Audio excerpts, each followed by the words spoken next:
welcome to Sports Extraordinary on Atlantic Television Network. My name is Kingsley Mano, and very happy to be here this evening to bring you up to speed with the latest happening revolving around the world of sports. It was an impressive weekend, of course, in the world of sports, and we're here to make sure we keep you up to speed with all that happened. We're topping up many this evening. Nigerians long jumpers set new record in China. And coming in from Formula One, Max Verstappen continues their season dominance in Italian Grand Prix. And in football, Erling Braut Haaland breaks another English Premier League record. These and many more will be yours after this short timeout. Please stay with us.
Welcome back as the Sports Extraordinary on Atlantic Television Network. Joining me on today's edition of the show is Kingsley Woki. Good evening to you, and welcome to Sports Extraordinary. Yeah, good evening, Kingsley. All right, let's start the show with athletics this evening. As Sibruma yesterday became the first Nigerian field athlete to qualify for the final for the Diamond League, which is Athletic Premier One Day Series, by jumping 6.71 meters out the tour for the 14-leg league meeting in Xiamen, China. The long jumper leap was enough to ensure a third-place finish behind reigning world indoor and outdoor champion Ivan Voluta of Serbia, who set a 6.88 meters meeting record, and Burkina Faso Mektakola, who jumped 6.79 meters, 8 centimeters further than the Nigerian. For efforts, Brumi earned 6 points and overall point total of 16 to secure a place as one of the 6 athletes that will compete in Oregon, United States of America, where the final of the event will hold for the first time in a fortnight. Now, for the first time, Nigeria will now have 2 athletes at the final of the Diamond League of the same year. Sprint holder Tobi Musa made history in 2021 when she became the first Nigerian to win a Diamond League trophy. She successfully defended her title last year, running 12.29 seconds, meeting record at walk last year.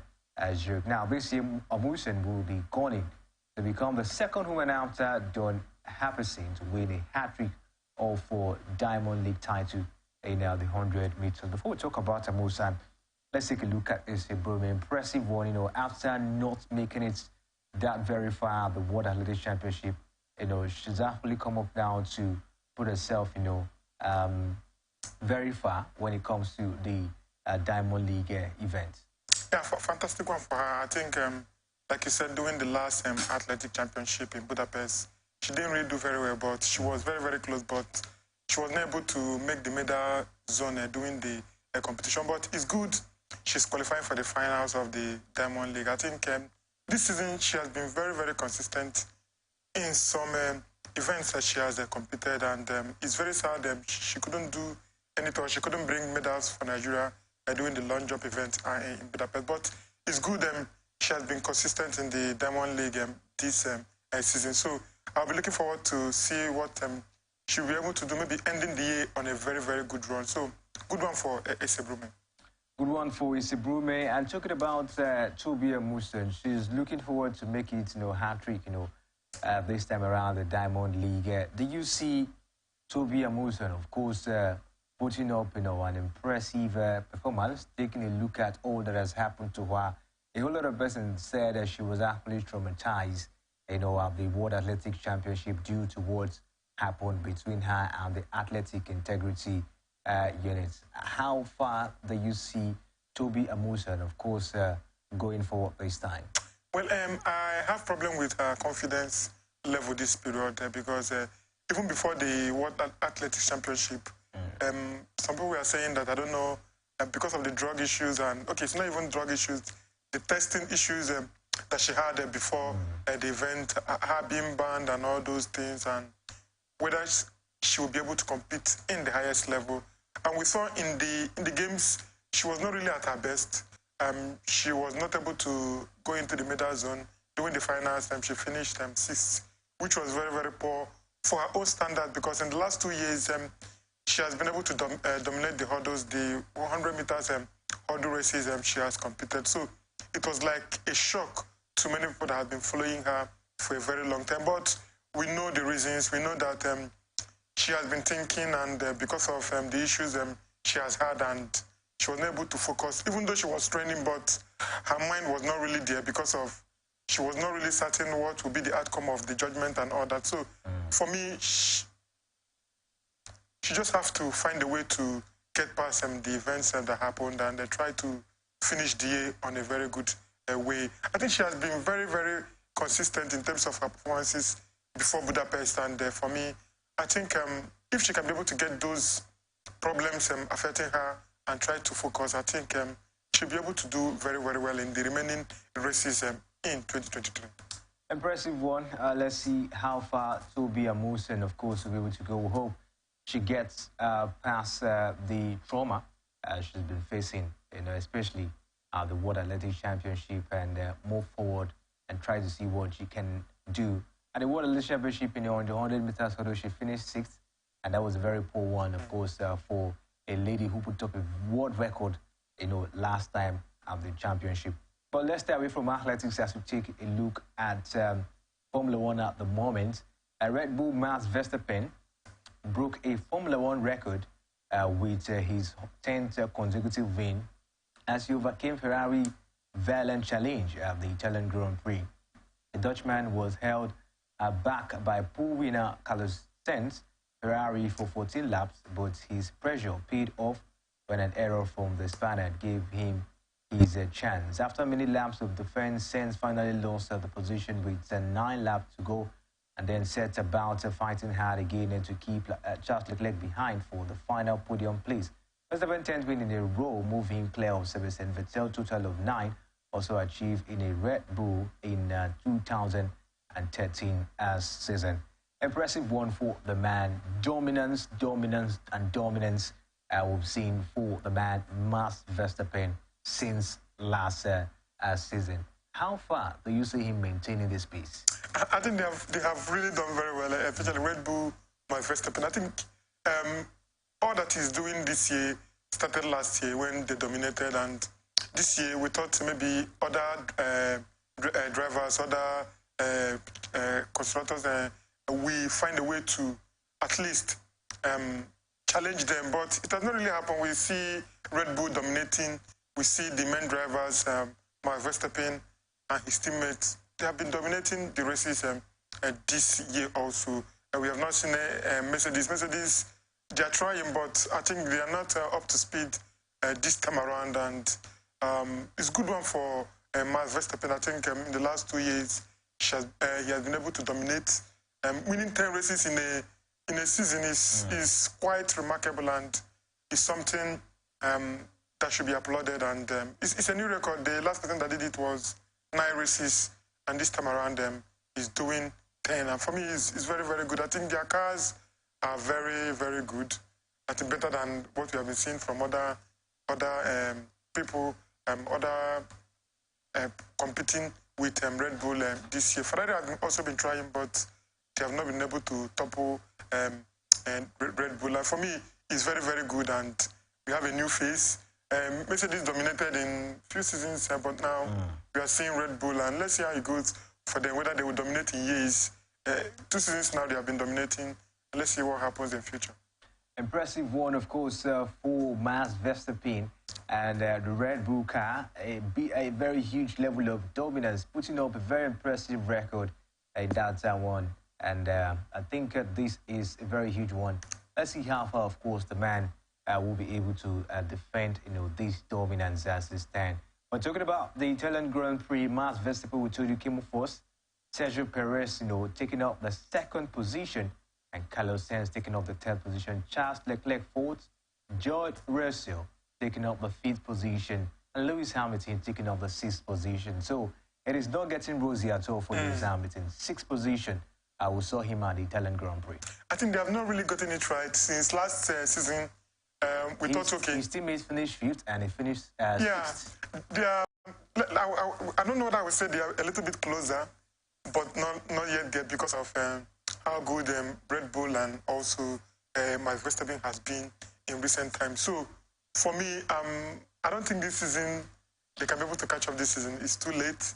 They should just have to find a way to plan for next season. I think this season will be taken by Red Bull because they have been very dominant, and I don't see anybody stopping them at this stage of the season. I don't see anybody stopping them. The remaining races, I think they will also dominate the remaining races of this season. So for me, I think it's been a one-way race or one-way traffic for Red Bull and also Max Verstappen. Interested word, as it is, and keep our fingers crossed and see how this one, of course, will go in the coming days. It's not rosy at all for Lewis Hamilton and his teammates. They just signed, a new contract. I think that was last week. They signed 2 years contracts. Lewis Hamilton signed 2. George Russell as well signed 2 contracts, 2 years contract as well. But still yet, they're not getting the best of time with the Mercedes car. Let's see what comes up as well in the coming days. And talking about the 7th position went to Alex Albon of Williams, and Lando Norris of McLaren took up the 8th position. Fernando Alonso of Aston Martin, of course, took up the 9th position, and Valtteri Bottas of Alfa Romeo took up the 10th position in that particular one. All right, let's stay away from Formula One as you take a look at tennis. Novak Djokovic enjoyed a smooth passage into the U.S. Open quarterfinals as he won a straight set to end Croatian qualifier Bona Koju surprise run. Second seed Djokovic continued his bid for a record-equaling 24th major title with a 6-2, 7-5, 6-4 win in New York, and was such an impressive victory for the man. So Djokovic continued the chase for the 24th Grand Slam, trying to equal Margaret Court, numbers of Grand Slam. What do you make of this one? He is in the quarterfinals already. Yeah, fantastic one for him. I think before this game, the last game he played before this game, it was a very, very cagey game.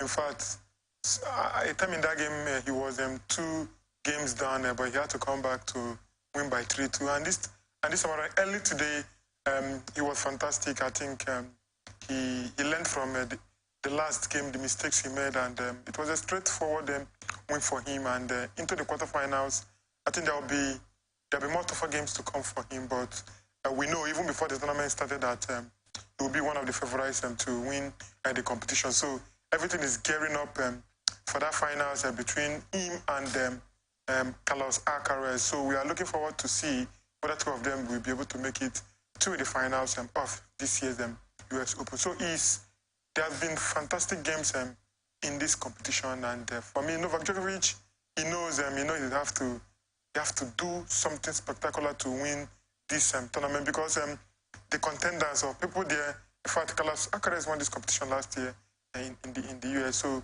he's gearing up to defend the title he won. His first Grand Slam he won last year, so let's see how it goes for Novak Djokovic, but it's going to be very, very difficult for him. It's not going to be very rosy, like maybe, let me say, like the other years. Interesting one. Let's see how it is for the man Novak Djokovic. How far can he go already in the quarterfinals or for the competition as it stands? He beat Bona, and we look forward to see how this one will be. And now the 36-year-old Seb will play 9-seed Telefries, who is one of three American men in the quarterfinals. Fries, who's 35 years, won 7-6, 6-4, 6-4 against Swiss qualifier Dominic Stricker, joining Francis Tofio and Ben Shelton in progressing on Sunday. Tofio, who's 35 years, beat Australian's Ricky Hajikata 6-4, 6-1, 6-4 to set up a last 8 meeting with Shelton, guaranteeing at least one home player in the semi-final. Shelton, who is 20 years, beat 14-seed Tommy Paul 6-4, 6-3, 4-6, 6-4 as three American men reach the quarterfinals for the first time since 2005. Let's take a look at the female category. Skogov on the line, her credentials as one of the US Open title favorites with a ghostly victory over Caroline Wozniacki to reach the quarterfinals. The 19-year-old American had to come from a breakdown in the third set to win 6-3, 3-6, 6-1 in that one. Now, 6-seed Golf is bidding for a first Grand Slam title, and the victory also ended with Wozniacki's extraordinary comeback run after a 3.5-year absence from the sport. Now, Golf arrived at home Grand Slam full of confidence after title win in Washington and Cincinnati. Her fine form looks set to continue as she showed a great resilience to fight back in the third set and reached an impressive win against a resilient Wozniacki. Impressive one as it is for the lady Kogov, looking for her first Grand Slam title. Could this be achievable? Yeah, it could be achievable. One of the things is she's young, and when she meets these ladies, or let me call women, she tends to, her game tends to drop, especially when she meets the good ones like Iga Swiatek. She struggles and all that. So this is a very big opportunity for her. She'll be playing on home. In fact, she has been playing on home turf, so we expect her to find a way to win at home. I know it's not going to be easy due to the inconsistency in the WTA, the women tennis, and for me, she just has to find a way to make this one happen. I think she's been growing very matured now, unlike before, and I see her doing something, maybe getting to the finals, but she has to make less mistakes and try to win her games in stretch sets. I think that is the only way that she can have that confidence to go to the next stage and next stage through to the finals. I know there are still top tennis players still remaining, looking to maybe knock her out of the competition and all that. So she just has to be consistent with her result. If she can be able to do that, I think she'll be in the finals. All right. She was, her next game was supposed to be against the winner between Jelena Ostapenko and Iga Swiatek. So Iga Swiatek has been hosted out. I think she's going to face Jelena Ostapenko. Yeah, another tough. Would that be an easy road for her? It's still very tough. I think it's better playing Ostapenko than playing Iga Swiatek. I think Iga Swiatek is a bigger profile. I think very strong, more experience, more quality than even Ostapenko. But we know how it is in women tennis. Anybody can pop up anytime and show what they can do. But I think Ostapenko is a little bit a lesser opponent than even Iga Swiatek.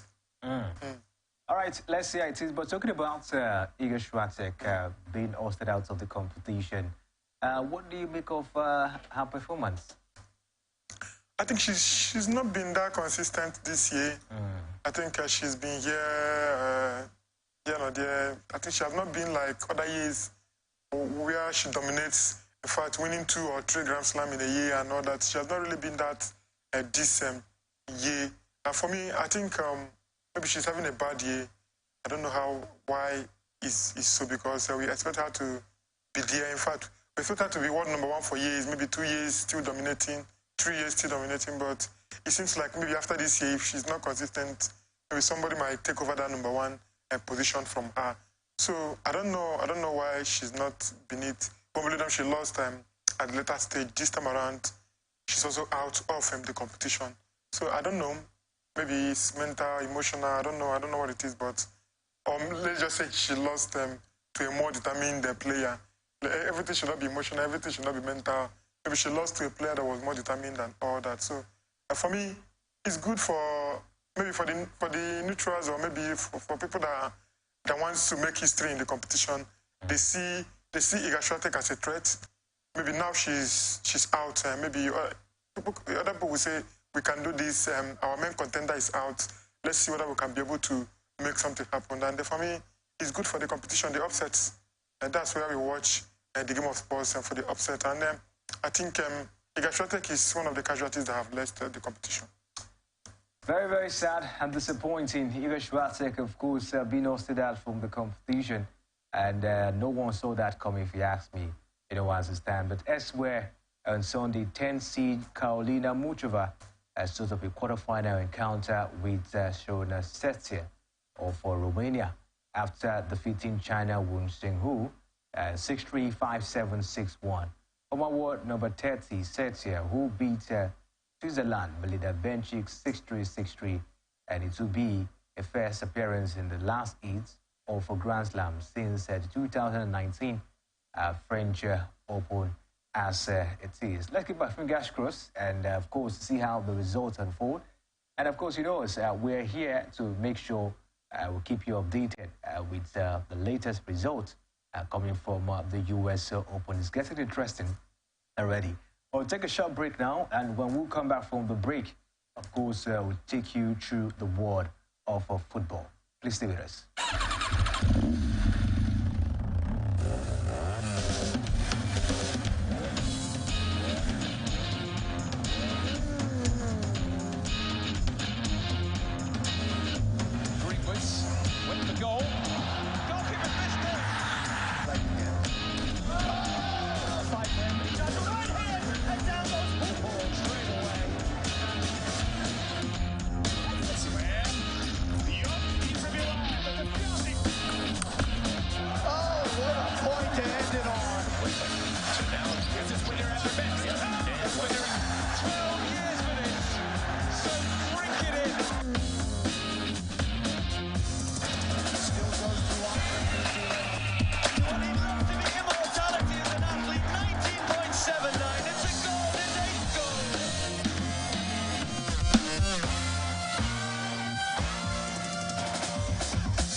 Steve Sports Extraordinary on Atlantic Television Network. And of course, we'll bring the latest revolving around the world of sport. Let's talk football at the moment. The Nigerian Football Federation and Mr. Joseph Santos Pesero have reached an agreement for the latter to continue in his role as head coach of the senior men national team of Nigeria, Super Eagles. Now stipulated in the original contract drawn in May 2022, the Portuguese has been handed the mandate to lead the Super Eagles in the minimum and the semi-final for the 34th African Cup of Nations final taking place in Cote d'Ivoire in a few months. Pesero has steered the Super Eagles through the qualifiers and to a ticket with a match to spare, including 10 goals to nil record international win against Sao Tome and Principe in Agada, Morocco in June 2022. Now, he has now agreed to continue in the role after accepting a pay cut on his earlier terms, with the new agreement also putting him in charge of the Super Eagles B home-based team, of course, who contests the Banner African Nation Championship. What do you make of this one? First of all, let's start with the go-ahead from the NFF to Joseph Pesero, as it is. What do you make of this one coming from the NFF? Joseph Pesero decided to take up a pay cut, and now he will be the one to lead the Super Eagles of Nigeria to the African Cup of Nations in Cote d'Ivoire come next year. Are you okay with this? I think he loves the team, the coach, Joseph Pesero. He loves the team because even with the conditions, he decided to still continue with the Super Eagles. I don't blame him.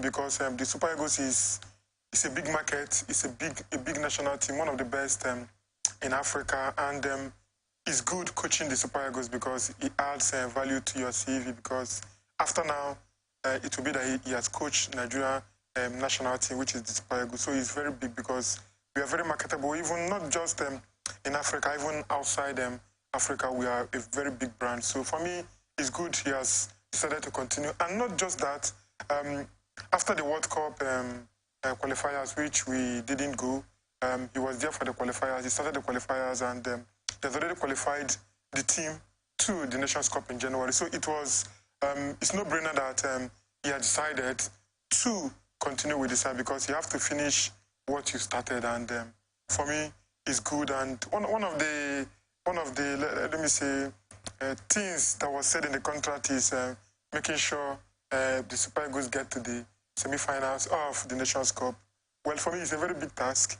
Getting to the semi-finals is very, very huge. But with the quality we have, I think it's something he can also achieve.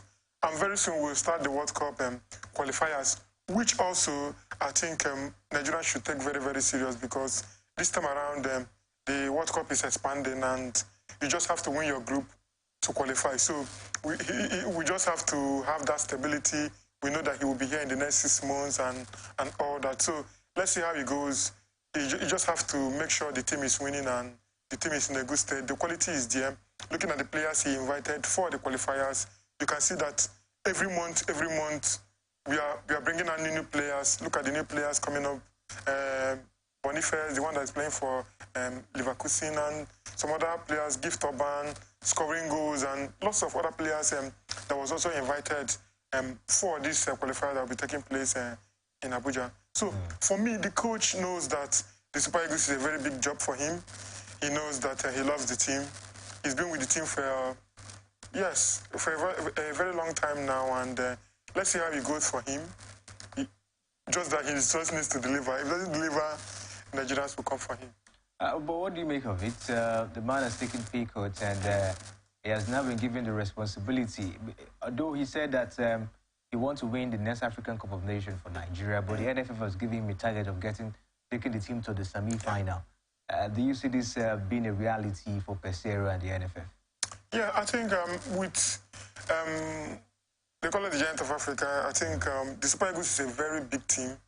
I think in terms of quality players and all that, I think we are up there with the likes of Morocco, Algeria, Senegal, all the top sides in Africa. I think we are there in terms of quality of players. So getting to the semi-finals is a very realistic target for Jesse Peseiro and also the Super Eagles. So not getting there, for me, would be a disaster for the team. So I think it's a target he can meet if the team is serious, if the coach knows what he's doing. I think it's a target they can meet. So for me, that should not be a problem, and that is not a very big task for Jesse Peseiro, because other coaches have done it in the past. Even some home-based coaches have done it in the past. Genetro did it for the Super Eagles. So you can't tell me that Jesse Peseiro cannot take us to the semi-finals of the Nations Cup. So if he fails to do that, for me, I think that will be a failure. And if the NFF decides to bring in another new manager, I won't fault them. All right, interesting one, as is 10. And let's see how this one goes. But we hear that Peseiro has invited 23 players, to camp. And of course, in goal, we have Francis Uzoho, Oloke Ojo from Eyimba, Debayo Adeleye from Hopa, Jerusalem in Israel. And in defense, we have Ololuwa Aina, Taro Neboyi, Jordan Turonaya, and William Trusekun as well, Simi Ajayi, Calvin Bassi down there in defense, and Jamini Collins, Bruno Yimichi, as well as Bruno Yimichi. Those are the players, of course, we have in defense. But in midfield, we have Wilfred Ndidi, Raphael Oyedika as well is also in the midfield. Let's move as we take a look at other midfielders now. Joe Aribo is also in that midfield. Frank Onyeka is in that midfield, and Kelechi Iheanacho as well. We have Samuel Chukwueze, Moses Simon as well, and Demola Lukman. That's midfielder. But for the front side, we have yes, Victor Osimhen is there, and Taiwo Awoniyi is there. Gift Orban is there, and Victor Boniface is also there. As it stands. What do you make of the player selection from Jesse Peseiro?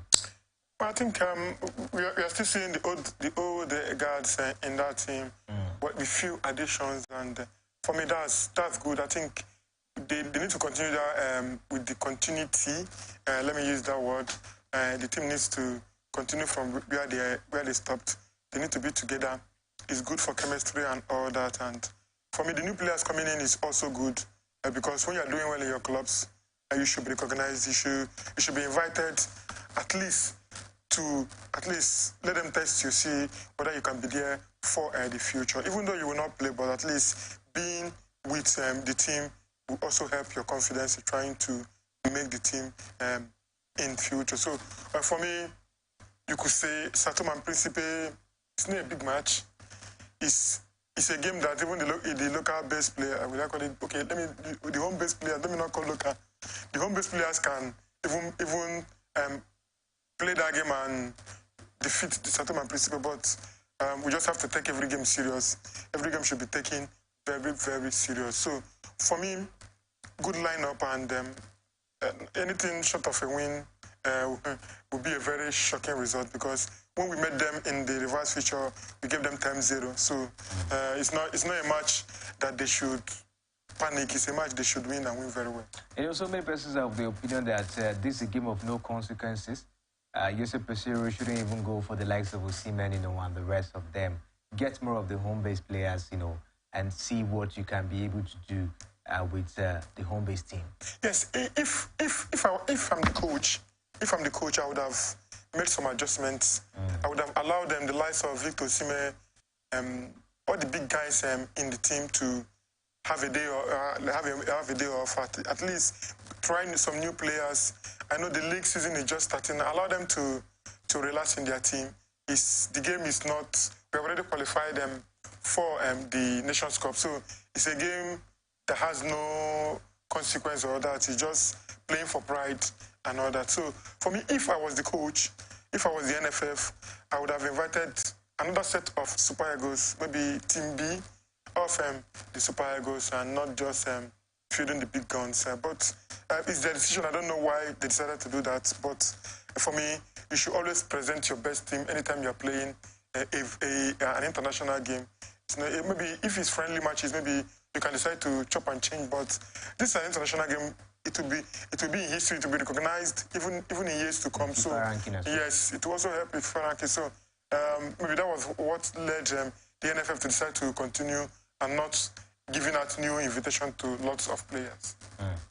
All right, let's see how this one is. Yusuf Pesero back with the Super Eagles of Nigeria this weekend. Of course, we'll see the team in action against Sao Tome and Principal. Keep our fingers crossed on that and see how that one pans out in the coming days. But let's talk about the English Premier League.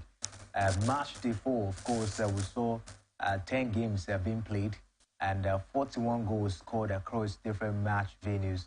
And we have 5 home wins, 3 away draws, and of course 2 score draws, in the games over the weekend. It was such an impressive weekend, okay.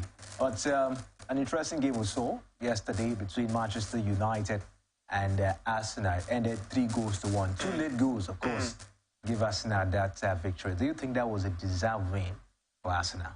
Yes, I think it was a deserved victory. I think if you saw that game yesterday, you will see that Arsenal dominated the game, and they deserved them to win, even though they made mistakes, but they had to win it late in that game. The game could have gone either way.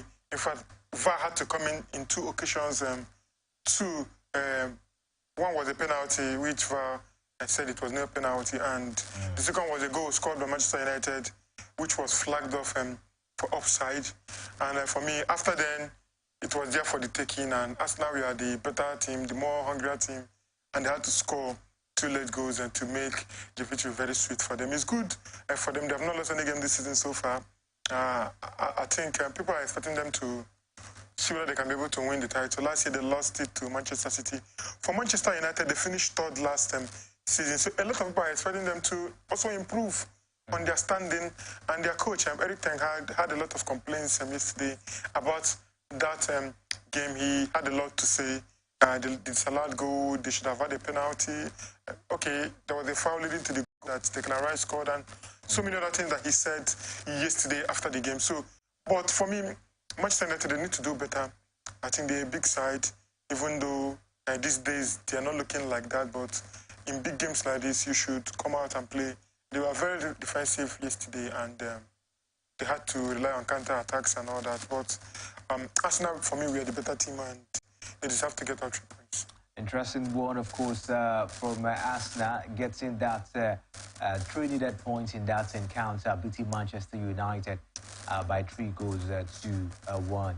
But away from that, encounter, I think still talking about that game, one man actually came up as well when it was actually being talked about, by the coach, that is Jordan Sancho. Everything after the game, said that Jordan Sancho wasn't fit, in training. And that was why he wasn't selected for that encounter.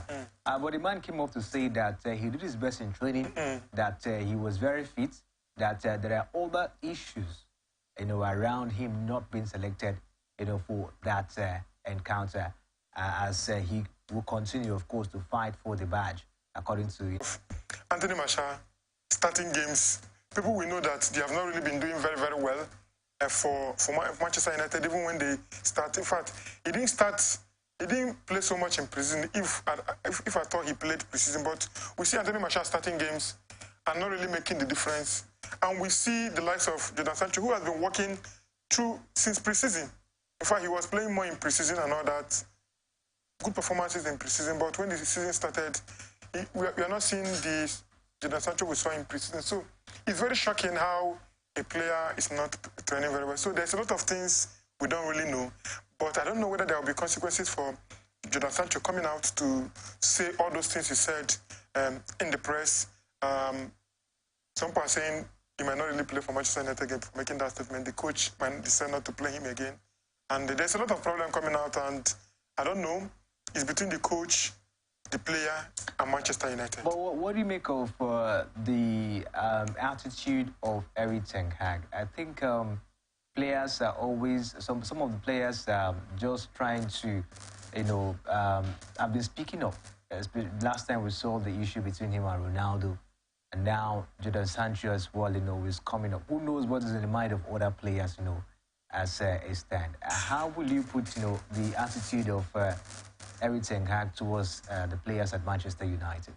I think one thing about some coaches is when they enter into a new terrain, they always find a way to make the terrain their own. They want the players to respect them. They want the coaching staffs to also respect them. And if you have a player that will be a big burden to you, they find a way to try to ostracize the player, try to get the player out of their team. I think Jadon Sancho was bought for big money from Borussia Dortmund, so he's one of the highest earners in that team. And I don't know. Maybe he's not giving the coach what he wants. Maybe the coach doesn't want him again and all that. So a lot of issues. But when you look at Jadon Sancho, you have to look at other players in the team. They are not doing very, very well. They are not up to date. The likes of Anthony. Anthony is not doing very well, but he starts every game for Manchester United. Other players I can mention that they are not really doing very, very well. They are starting games for Manchester United. So there's a lot of things happening in the dressing room, and I don't know how it's going to end. And so the coach doesn't want that. He wants to continue winning because winning will only keep his job. So if he's not winning, he might be on the sack list. So he's trying so much to get Manchester United playing. He doesn't want distractions. And maybe that is one of the reasons why Jadon Sancho is not playing. All right, let's see how it is. We hope that things will be resolved down there at Manchester United. Let's take a look at all that encounter as well yesterday, over the weekend. Hat-trick hero Erling Haaland wrote himself into another page of Premier League history as Manchester City continued their perfect start to the season with a 5-1 home win over Fulham. The Norwegian netted a terrific treble and set up Julian Alvarez to bring up 50 top-flight goal involvements in record time, while Netanyahu controversial help that also rendered Team Reims' response meaningless.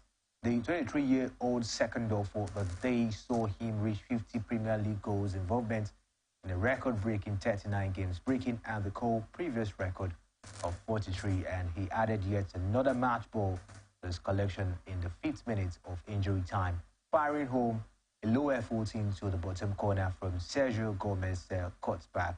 Following the recent back operation, Pep Guardiola, of course, will be expected to return for City first match after the international break, which comes away to West Ham United on the 16th of September. But it was an impressive victory, of course, for Manchester City, especially for the man Erling Haaland, who got a hat-trick in that encounter. I think he's shown that he can score goals. He's shown that since signing for Manchester United, Manchester City last season, that he's a player that you can rely upon. Just sure what he did last season was no fluke. Yeah. He's a goal scorer, proven goal scorer. And this season also, he has continued from where he stopped. And good one for them, even though there was some controversies in that match against Fulham. The second goal that Manchester City scored, people are saying it was offside and all that. So, but even at that, it was a convincing victory for Manchester City. They want to retain the title they won last year. And for me, it's going to be a very long season. They have to be consistent. They have to be consistent because other teams are still filing up with good performances. Liverpool unbeaten, and also Tottenham and Arsenal at their back, looking to topple them if they are not really that consistent. So it's going to be a long season. Erling Haaland, we still need to continue scoring the goals because the goals will really help Man City in trying to retain the title. So it's going to be a very, very big season for Manchester City and Erling Haaland.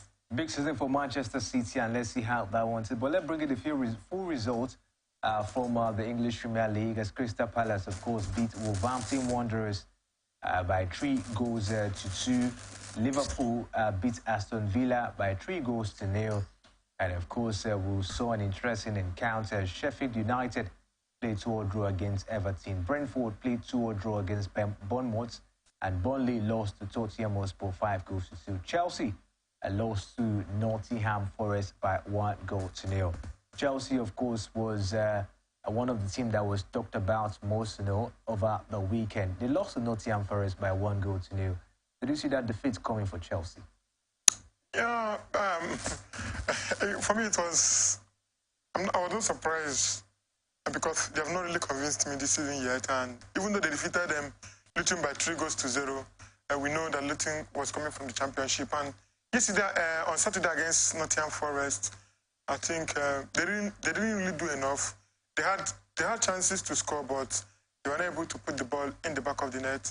It shows that the team is very young and they still need time to gel and all that. But looking at that team, I think looking at their transfer plans and all that, I think the players they bought, they are players for the future. I don't think they are players that can give them instant success at the moment, because if you look at the amount of money Todd Boehly have spent since he joined the club last season, it's over 1 billion, and we are not seeing any world-class player there. You spent over 1 billion. You didn't sign Messi. You didn't sign Ronaldo. You didn't even sign Mbappe. You didn't sign any notable name that you can say, okay, this is the player that can deliver us. Or even a very notable striker. Victor Osimhen is there. People that did very well last season. We have other players that we are very, very consistent in terms of scoring goals. You didn't buy them, and they're having problems scoring goals. And Nicholas Jackson cannot really do it on his own. In fact, he's not really a proven goal scorer. Even in Villarreal, before he was signed, he was not even the first choice striker. He was the third choice striker in Villarreal. So people are very surprised that Chelsea bought him and they are starting him. They expect him to be scoring the goals. So he can't really work that way. I think they still need a striker, but they just have to manage the one they have till January. They still need a proven goal scorer to make that team very, very good. So for me, they will still struggle. They will win some games. They will struggle in some games. But it will take time for the manager to really implement what he wants to implement on these young lads. They are still very young and raw. Modric, we have Madeke, we have Cole Palmer. We have lots of younger players in that team. So it will take a time for them to gel and start bringing out the results. So I'm not really surprised they are struggling. It's something they just have to find a way to get past. All right, let's see how it is. Let's see if Chelsea, of course, will get past all of this issue. But let's move down to the Spanish La Liga as Robert Lewandowski scored an 85th minute winner from the Sport as Barcelona snatched 2-1 La Liga victory at 10-Osasuna on Sunday. In another result, we saw Girona beat Las Palmas by 1-0. Mallorca played goalless against Athletic Bilbao. Osasuna lost to Barcelona, we told you, 2-1. Real Sociedad beat Granada 5-2. Real Madrid beat Getafe 2-1. Alaves, of course, beat Valencia 1-0. Real Betis beat Rayo Vallecano 1-0. And Cadiz beat Villarreal by 3-1. Almeria, they lost to Celta Vigo by 3-2. And to the French Ligue 1, Kylian Mbappe scored twice as French champion Paris Saint-Germain prior to a 4-1 win over troubled Lyon in Ligue 1.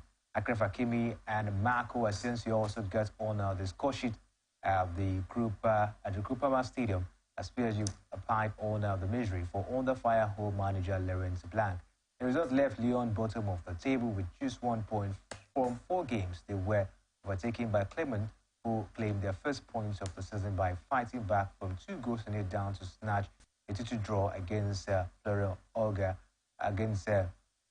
Florent Auger scored their injury time equalizer in that one. And let's bring you, of course, the full result as Toulouse played 2-2 draw against Clermont Foot, and Le Havre, of course, beat Lorient by 3-0. Lille, they actually beat Montpellier 1-0. Men played 2-2 draw against Reims. Nice beat Strasbourg by 2-0. Lyon lost to Paris Saint-Germain with 2 by 4-1. And Brest played goalless against Rennes.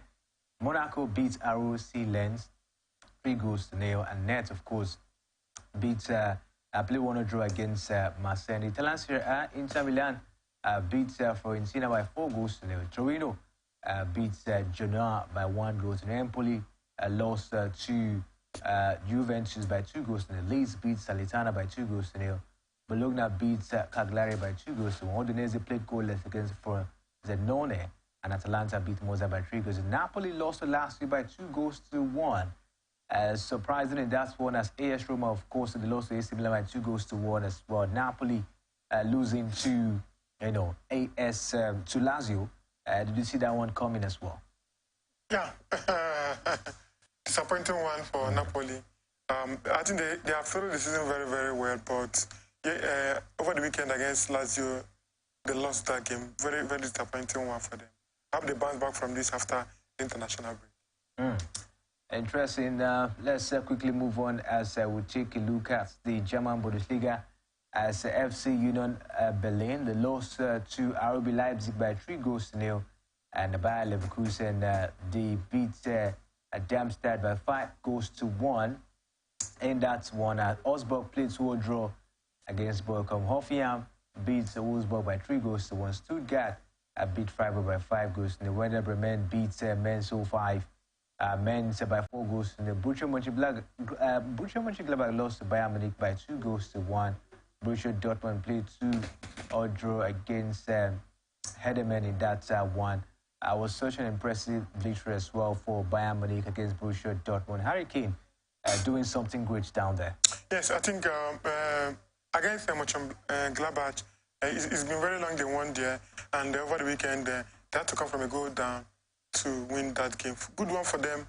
I think they now have Harry Kane, and the team is star-studded, and for me, they are the biggest team and the strongest team in the Bundesliga. So I'm not surprised they are doing very well in the German Bundesliga. Interesting one. Let's take a look at the first story which we talked about. Athletics as it concerns is a